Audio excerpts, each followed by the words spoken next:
పునీత వ్యాలంటైన్ గారు ఇటలీ దేశానికి చెందిన వ్యక్తి. ప్రతి మనిషి ప్రేమించాలి, ప్రతి మనిషి ప్రేమించబడాలి, ఇదే క్రీస్తు ప్రభు సిద్ధాంతం అని నమ్మే వ్యక్తి.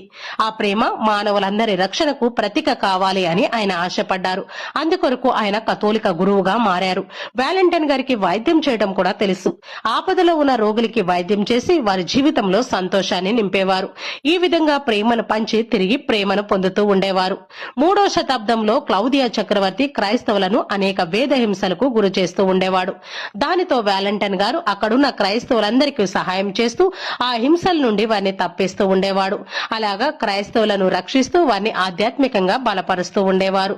అదే విధంగా పెళ్లి నిర్ణయించబడిన యువ జంటలకు కూడా వ్యాలంటైన్ గారు పెళ్లిళ్లు జరుపుతూ ఉండేవారు.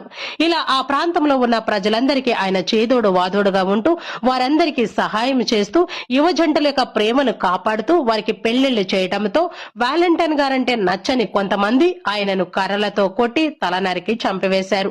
ఫిబ్రవరి 14న పునీత వ్యాలంటైన్ గారు వేద సాక్షిగా మరణించారు. వ్యాలంటైన్ గారు మరణించిన తర్వాత వారి యొక్క భౌతిక శరీరాన్ని రోముకు 6 కిలోమీటర్ల దూరంలో ప్రధాన ద్వారం దగ్గర ప్రజలు సమాధి చేశారు. ప్రతిరోజు వ్యాలంటైన్ గారి సమాధి దగ్గరికి వెళ్లి ప్రజలందరూ ప్రార్థన చేసుకుంటూ ఉండేవారు. వ్యాలంటైన్ గారిని జ్ఞాపకం చేసుకోవడానికి ఫిబ్రవరి 14న వ్యాలంటైన్స్ డేగా పెట్టి ప్రేమికులందరూ ఆయనను జ్ఞాపకం చేసుకుంటూ ఆయన మధ్యస్థ ప్రార్థనను కోరుకుంటూ ఉంటారు.